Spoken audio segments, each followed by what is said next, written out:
Merci à vous Fatou Diouf et à toute l'équipe de Walf Matin pour cette édition en français à présent le magazine que nous allons donc démarrer tout à l'heure, mais nous allons voir l'actualité internationale au Mali. Un nouveau mouvement armé vient de naître, c'est donc ce que nous allons voir avec l'actualité internationale, journée mondiale des migrations selon le HCR, plus de 65 millions de déracinés sur la planète du jamais vu. Et puis en France, l'ancienne ministre de la Justice, Michèle Alliot-Marie, candidate à l'élection présidentielle. Nous ferons le point avec Khady Silla.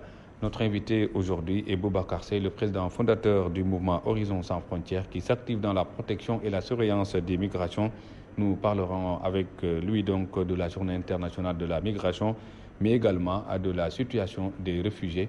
Aujourd'hui donc c'est la journée internationale des réfugiés et nous parlerons également de la migration qui est donc son domaine. Et puis dans la presse ce matin, Karim doit être amnistié et dédommagé. Karim Wade doit être libéré. Quelques-uns des points retenus ce matin par la presse du jour, ce sera dans la revue de presse. Mais tout de suite, le reportage du jour, la pêche, une activité difficile. En cette période du Ramadan, certains sont obligés de revoir leur planning, d'autres n'observent pas le jeûne du tout. Un reportage à Soumbédioune de Marthe Diouf. Face à la mer, sous le bruit des vagues, ces trois pêcheurs nous confient leur planning de travail durant le Ramadan. Ça ne me dérange pas de faire la rupture du jeûne dans la pirogue parce qu'on a l'habitude de le faire. Parce qu'il y a des gens, même parfois, ils quittent ici 15 heures pour partir à la pêche. Et s'ils partent à la pêche, ils reviennent à 22h, 23h. Et à cette heure-là, il y a la rupture du jeûne qui se trouve en mer sur le travail. Donc on le coupe là-bas. Il y a des gens qui prennent le grand pirogue pour faire là-bas une semaine et que c'est là-bas qu'ils font la rupture du jeûne et tout ça, ça se passe là-bas. Et que quand on est en mer, l'heure c'est plus rapide qu'ici. Parce qu'avec le travail, on est toujours sur le travail. À force de travailler, on ne voit même pas l'heure est en train de passer. Nous passons des semaines en mer durant le mois de Ramadan. Nous coupons le jeûne dans la pirogue sans souci. Le Ramadan a vraiment modifié notre travail et c'est devenu moins stressant. Un troisième pêcheur qui n'est pas concerné par ce planning, Abdou Aziz, n'observe pas le jeûne. Il donne ses raisons. J'y vais à fond dans le travail, car je n'ai aucune excuse par rapport au jeûneur. Avec le stress et l'énergie fournie, je ne peux supporter les affres de la faim. C'est pour cela que je ne jeûne pas du tout. La pêche, un métier difficile qui, avec ce mois de Ramadan, exige plus de force, mais surtout beaucoup d'astuces. La journée en haute mer. Merci à vous, Marthe Diouf. À présent, l'invité du magazine, il s'agit de Boubacar Seye, le président fondateur de Horizon sans frontières. Boubacar Seye, bonjour. Bonjour. Voilà, aujourd'hui donc est célébrée la journée du réfugié, ce 20 juin, et une situation donc qui peut être pour l'Afrique, parce que la situation des réfugiés c'est toujours difficile, mais plus difficile encore en Afrique où on s'interroge tous les jours sur le sort de ces réfugiés. Absolument, effectivement, aujourd'hui c'est la journée mondiale des réfugiés. Et comme en Afrique, évidemment, le monde entier est miné par des crises.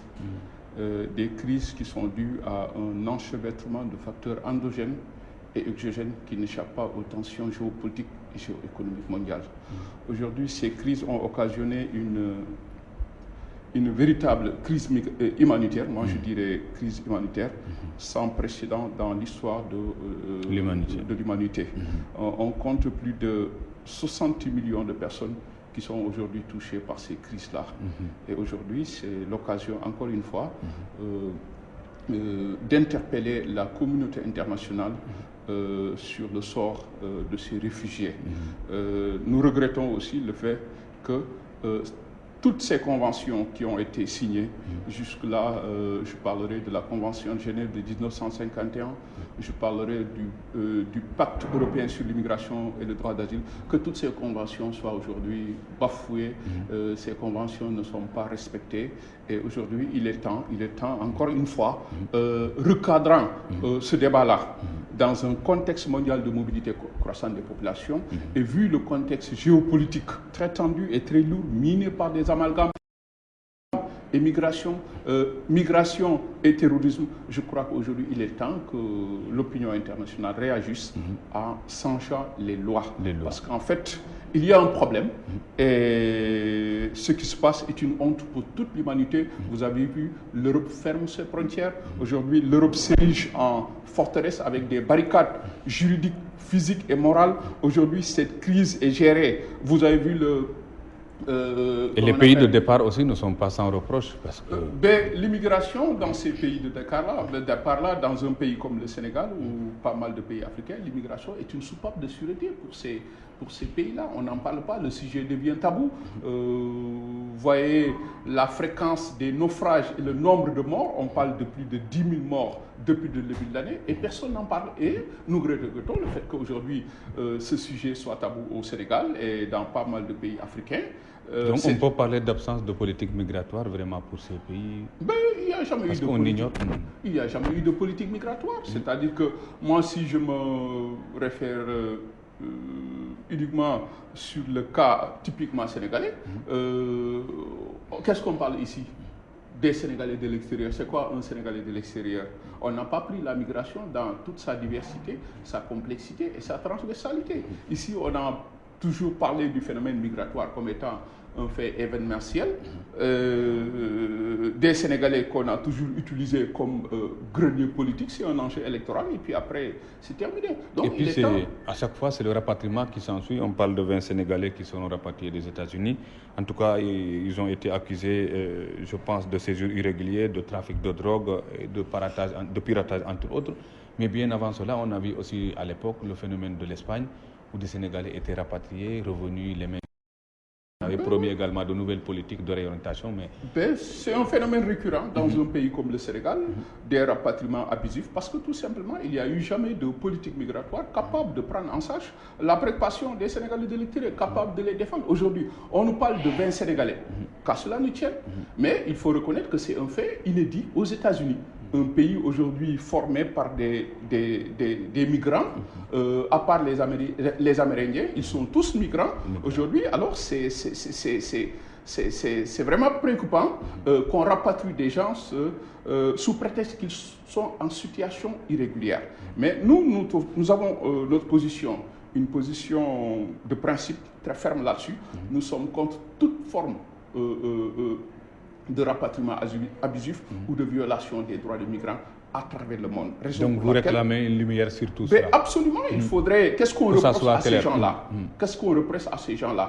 Pourquoi ce rapatriement? Donc tout cela mérite d'être éclairé. C'est la raison pour laquelle nous exhortons l'État du Sénégal à convoquer l'ambassadeur des États-Unis au Sénégal pour plus de détails, pour des explications crédibles et tangibles. Aussi, le vertu d'une information judiciaire. Parce qu'est-ce qu'on les reproche? Il faut que tout cela soit clair. Il faudrait que tout soit clair. Et je crois que l'État du Sénégal va remplir sa mission en ce qui concerne la protection de ses fils à l'étranger. Parce qu'un rapatriement, ça ne se passe pas comme ça. Bon. Et moi, j'ai confiance aux États-Unis dans ce sens-là. Ils vont respecter les règles en matière de migration internationale. Quand un rapatriement n'est pas volontaire, il y a des accords. Et s'il y a effectivement eu accord entre le Sénégal et les États-Unis pour rapatrier des Sénégalais, il faudrait que ça soit clair. Et tout cela, je crois que les Sénégalais ont besoin d'autres. Aujourd'hui, le nombre de Sénégalais en situation irrégulière aux États-Unis, aujourd'hui, on nous parle de 20. Demain, si on dirait, il y aura 30, il y aura 50. Et vous imaginez, vous conviendrez avec moi que ça risque d'être une véritable bombe sociale dans ce pays-là. Et c'est encore des interrogations sur la protection des Sénégalais à l'étranger. Ben justement, donc, le débat est toujours là. Le débat est toujours là. Les Sénégalais manquent il n'y a jamais eu de politique migratoire capable de prendre en charge la préoccupation des Sénégalais de l'extérieur, capable aussi de les protéger. C'est ce que nous avons toujours dénoncé. Et aujourd'hui, je crois que nous continuons d'être victimes de tout cela. Et il est temps, là encore une fois, j'interpelle le président de la République pour qu'il revoie sa copie. Les Sénégalais vivent le martyre, les Sénégalais souffrent dans leur dans les pays d'accueil et sans aucune assistance spécifique. Les prisonniers, les prisons regorgent de Sénégalais aujourd'hui qui ont besoin d'une assistance spécifique. Mais malheureusement, l'État continue de briller par son absence. Le dossier est politisé, malheureusement. L'immigration n'est pas un fait politique, c'est un fait social. Et aujourd'hui, je crois que dans un pays comme le Sénégal,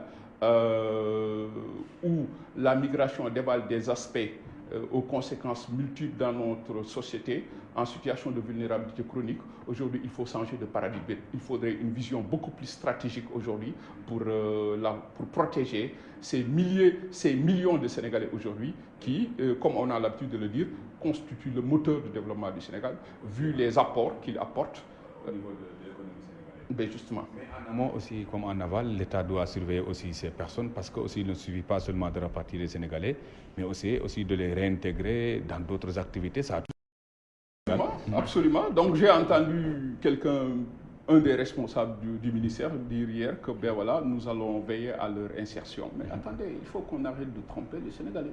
Parce que combien de gens ont été rapatriés, il faut les interroger. Et puis, une fois qu'ils quittent l'aéroport, c'est terminé.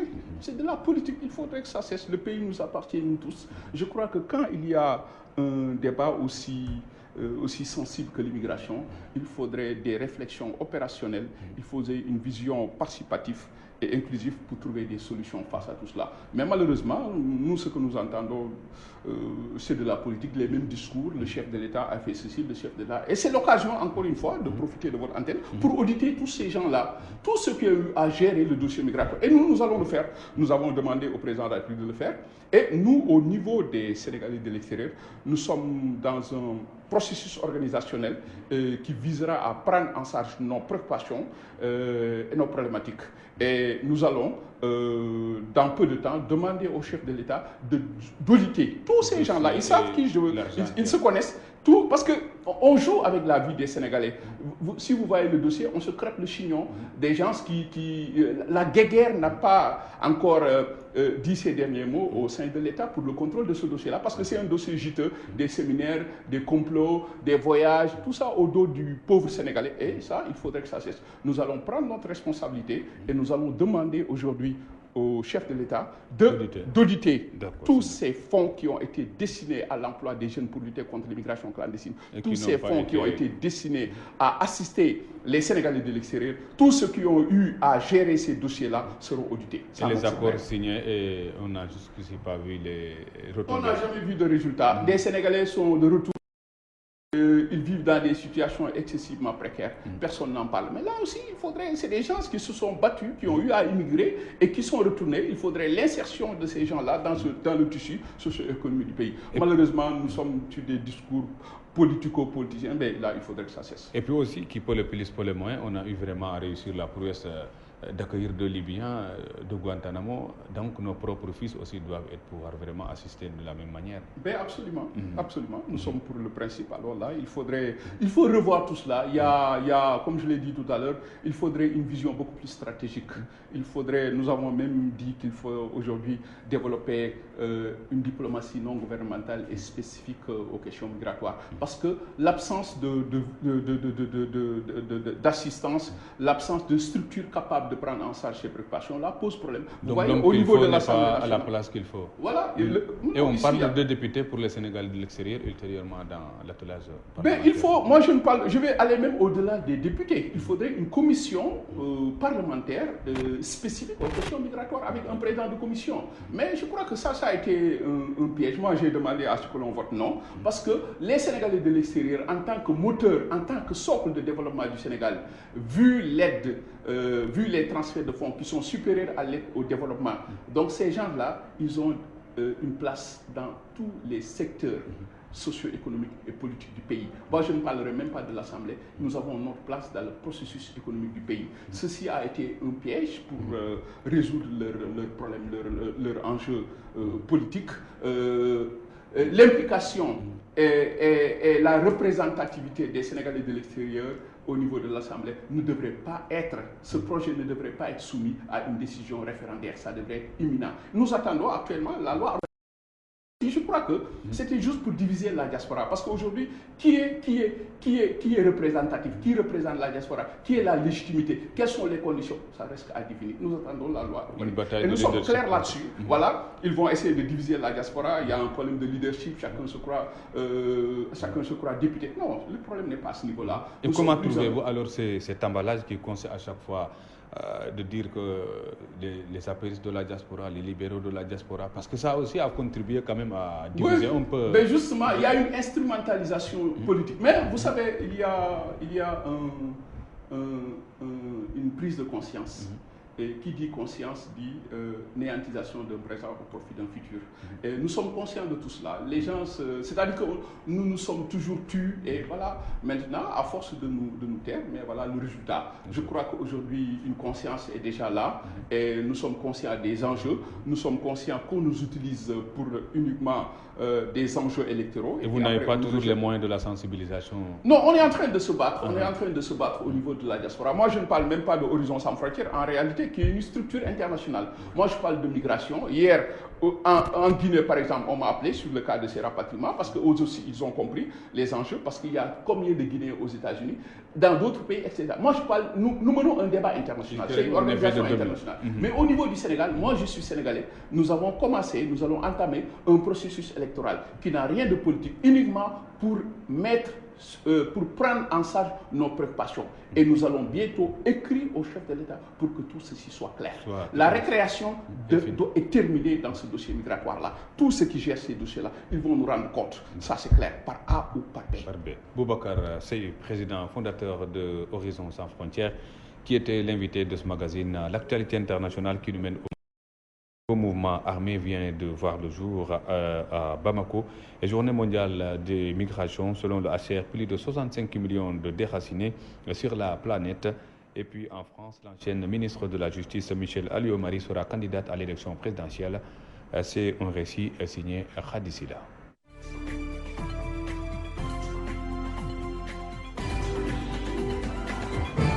Un mouvement politico-armé de défense des Peuls au Mali, dénommé Alliance nationale pour la sauvegarde de l'identité Peul et la restauration de la justice, a été créé samedi. Il s'agit d'un mouvement non djihadiste et non indépendantiste, a précisé Omar Aladjani, qui se présente comme le secrétaire général de l'organisation. Selon lui, l'ANCIPJ vise à protéger les Peuls contre l'armée et les milices présentes sur le sol malien. Triste record pour la journée mondiale des migrations célébrée ce lundi 20 juin. Le nombre de personnes contraintes de quitter leur foyer en raison des guerres, des persécutions ou des crises diverses dépasse les 65 millions. Un nouveau bilan alarmant que détaille le haut-commissaire aux réfugiés de l'ONU, Filippo Grandi. Selon lui, le chiffre a augmenté de 10% en un an. Sur les 65 millions de déracinés, les 2 tiers sont des déplacés et les 1 tiers des réfugiés. 70% d'entre eux viennent de pays à faible revenu et la moitié des réfugiés sont des enfants. Il rajoute que les Syriens constituent le premier groupe de réfugiés. On estime qu'ils sont 5 millions à avoir fui leur pays en raison des guerres et des violences. Les Afghans sont ensuite les plus nombreux. L'ancienne ministre française Michel Alliot-Marie a déclaré ce lundi qu'elle compte se présenter directement à l'élection présidentielle de 2017. Le primaire organisé à droite qu'elle juge truqué. À 69 ans, celle qui a pour assurer l'ensemble des ministères régaliens entre 2002 et 2011, à savoir ministre des Affaires étrangères, ministre de la Défense intérieure et ministre de la Justice, annoncera officiellement sa candidature le 4 juillet.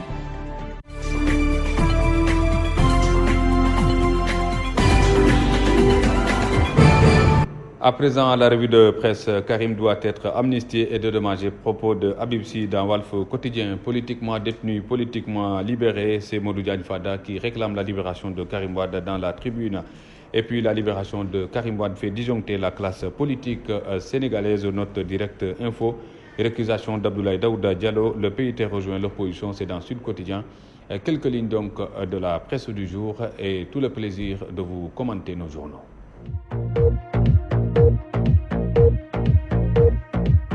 Bonjour, Karim doit être amnistié et dédommagé. Propos de Habib Sy dans Walf Quotidien qui voit la suite logique des recommandations du groupe de travail de l'ONU sur la détention arbitraire. Ces propos dans le Quotidien ce matin. Politiquement détenu, Karim doit être politiquement libéré. C'est Modou Diagne Fada qui le dit ce matin dans la Tribune. Le président essaie d'enrober la libération de Karim Wade dans le dialogue. Accuse encore le leader du parti des démocrates réformateurs, Yessal, dans le journal. La libération de Karim Wade fait disjoncter la classe politique, note encore Direct Info. La coalition Benno Bokk Yakaar affectée, des ténors de l'opposition déroutés, ce qui fait dire à mon confrère Mademba Ramata Dia dans Direct Info que ce probable élargissement de Wade fils a créé un tsunami dans le landerneau politique sénégalais. Et le biétiste du journal d'ajouter que la libération de Karim Wade a-t-il fait perdre la tête à beaucoup de responsables politiques. Et le biétiste du journal d'ajouter la libération de Karim Wade tête à beaucoup de responsables politiques, se demande encore Dao Chow dans Direct Info. Autre produit accélérateur de la crise des leaders de l'opposition, les retrouvailles Macky Wade, inquiétude au sein de Benno Bokk Yakaar, signale encore Rewmi Quotidien. Un autre produit enivrant qui pourrait être à l'origine du divorce,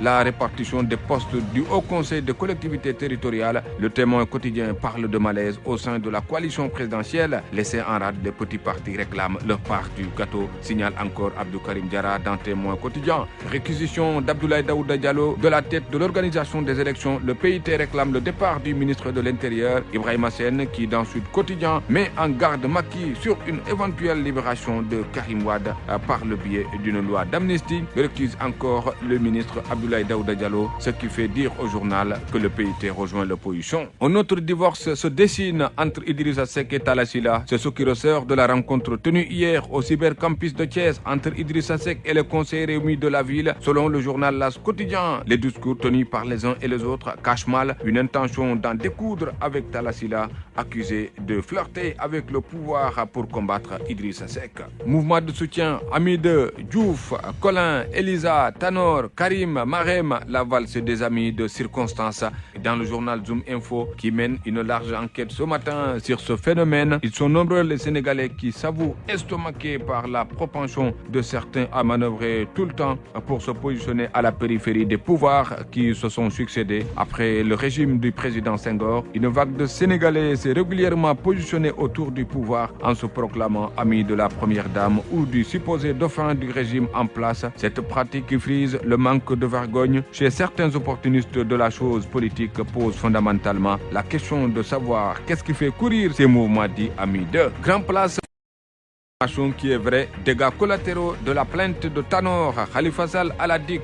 Point d'interrogation dans le journal Grand Place. Cheikh Sall, son neveu et ses chauffeurs, Gora Faye et Abdoulaye Won, déjà convoqués. Les jeunesses de Dakar condamnent et appellent Tanor à l'unité de la famille socialiste au moment des retrouvailles libérales. C'est dans Grand Place, relayé par Enquête qui mène l'enquête ce matin, des déferments en vue dans la casse de la maison du Parti socialiste. La procédure s'emballe, signale le journal Enquête. Le fils, les deux chauffeurs et un neveu de Khalifa Sall sont dans le collimateur de la justice, en croire le journal Enquête. Dans le quotidien États-Unis, séjour irrégulier, trafic de drogue, piratage entre autres. 20 Sénégalais chassés de la baraque, ils arrivent le 22 à Dakar, signale encore le journal Le Quotidien. L'Observateur au même moment parle du désert d'Agadez, un cimetière sénégalais selon mon confrère, qui parle du voyage de jeunes migrants en Libye. Un enfant de 12 ans parmi les aventuriers. Ibrahima Baldé parle dans le journal, 2 jeunes Sénégalais sont morts sous mes yeux. L'ambassadeur dit son impuissance, l'association des Sénégalais dépassés, résume encore le journal L'Observateur. Un coup de gueule d'un avocat, c'est l'avocat d'Odès Major, sa cliente poursuivie pour attentat à la pudeur et attentat aux bonnes mœurs. Maître Bamba Cissé dénonce une arrestation inédite, c'est carrément disproportionné. Il y a des choses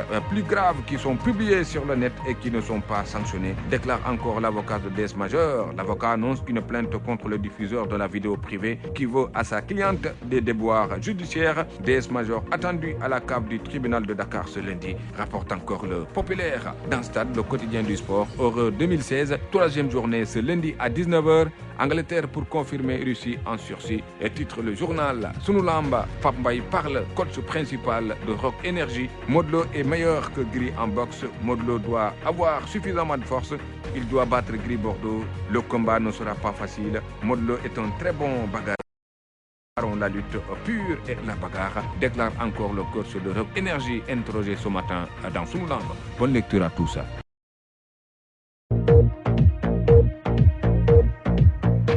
Merci à toutes les équipes techniques et rédactionnelles de Walf Matin. L'information revient à 14h pour le Wolof avec Seydina Omar Ba.